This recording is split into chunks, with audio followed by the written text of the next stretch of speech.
Eric Bakker, the naturopath from New Zealand. Thanks for coming back. Let's talk about gut health and let's talk about smart people, because I know a lot of smart people out there. There's a lot of people in the world. There's a lot of people. There's a lot of people that are smart. There's a lot of people that are dumb. There's a lot of people that think they're smart but they're dumb. And there's a lot of people that are dumb that are actually quite smart. Doesn't that sound funny? But there are a lot of intelligent people out there. And a lot of people actually have these belief systems about food, diet, nutrition, weight, health, that are actually warped in their way of thinking. It's a very linear process for some people. Some people think their way is the highway and there are no other roads that lead to Rome. But I tell you, there's 100 ways that lead to Rome. Not all of them are safe. Some are safe, some are a bit dodgy, but there's a lot of roads. So let's talk about some points here which I find quite relevant to discuss when it comes to what even smart people believe to be the truth about the gut. The first one is that many people actually believe that gut problems are primarily caused by food. Well, nothing could be further from the truth. I've tried with my videos, let me just move that screen over, that's better. I've tried with my videos now for a few years to really show you out there that it's not just all about food. I've seen far too many patients eat very basic, even crappy diets that are in very good health. And furthermore, I've seen more people eat amazingly healthy food and have terrible health. But when I looked into their lifestyle, engaged with these people as patients, and really tried to understand what the mechanisms were behind their gut problem, it was their lifestyle. So if you're living in a dysfunctional relationship, if you've got a crappy job, I couldn't care less what kind of food you eat. You need to get things sorted first. And in fact, highly intelligent people often have too much time dedication. They're time poor. They spend too much time on computers and IT, and they often think this is the way to go. We'll just have a little bit of a food here or there, but and then they say, well, I'm eating clean. Yeah, but you're stressed out, man. Think about it, all right? It's not just about food. That's point one, all right? Look at point two. You just need to eat cleaner, all right? That's what your problem is, You're eating clean, but not as clean as me. I'm eating clean. Well, man, I've seen people eat that clean. It makes sterile look like filth. They eat that clean, all right? I'm serious. They eat so clean. It's unbelievable. So it makes me wonder. Maybe they're anal, maybe they're OCD. I don't know what they are, but some people tell me how clean they eat, but yet how crappy they feel. And then my point is, well, maybe you need to eat a bit dirtier or try something different, okay? Because mixing 4 types of quinoa, 3 types of legumes, and having that with 2 green drinks mixed with this and that, and it's too much.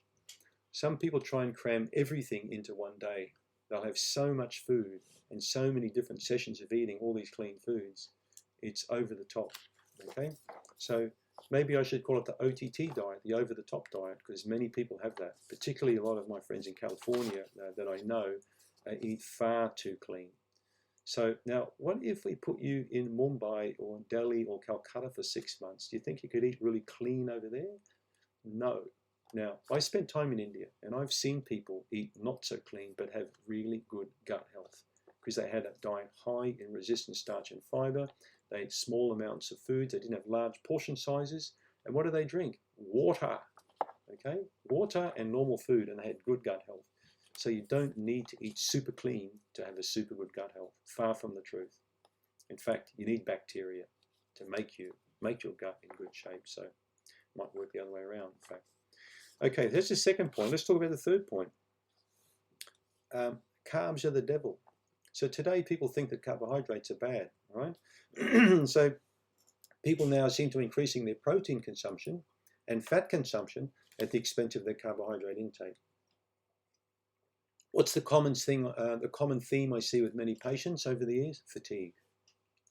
Once you start taking out all the potatoes, sweet potatoes, bananas, most fruits, and you take your vegetables down to a small, narrow, amount of veggies you're eating, you take out all grains or legumes and things like that, it's not a good idea.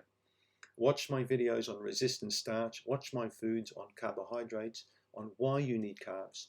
Carbs are not the devil. The devil is, however, the bad carbs, all right?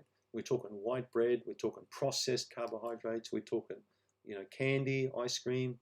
We're talking the wrong kind of carbs here. We're not talking the right kind of carbs. You can't tell me the sweet potato is a bad carb, right? Especially if you cook it and then the following day cook it and double the starch content on it. It's a darn good food, Right? So carbs are not the devil. Fourth point, keto is the main way to lose weight today. What a load of crap. There are a lot of people that lose weight that wouldn't even know what keto is. Right? They think keto is some type of Japanese car or something. You don't need to follow a keto diet to lose weight. All you need to do is use common sense, okay? Eat the right kind of food, avoid the wrong kind of food. And many people, in fact, thousands I've seen over years who've lost significant amount of weight and maintained it, all they did was change their diet and lifestyle, and they maintained that, and the weight stayed off, to the point where their gut improved so much, it started finally giving, up here, the right kind of signals, which means the person could finally walk past Dunkin' Donuts without having to jump in there and grab a donut. The healthier your gut, based on a good diet, the healthier decisions you're going to make, especially long term. Point 5. Supplements are a complete waste of time. Food will cure all. Food is medicine, medicine is food. I still hear that from people. Well, I can tell you guys out there, when your gut's in a really bad place, sometimes supplements make all the difference in the world. I've had too many patients seen fully recover who tried to struggle along for years just with food alone until they incorporated an antimicrobial into their supplement regime, cleaned up the bad bacteria, put an enzyme or probiotic in there which kick-started their gut, and away they went. Supplements are just used to give you an end result. They're not designed to stay on permanently, okay? Let's get that clear.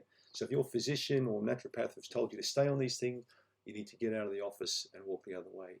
Because long-term, food is what you need. But sometimes short-term, you need a bit of a helping hand, right? What's the next point? You'll need to stay on this diet for the rest of your life. What a load of crap. How many times have I heard that one, you know? Where a person's been taken off of food and 9 years later, they're still off that food.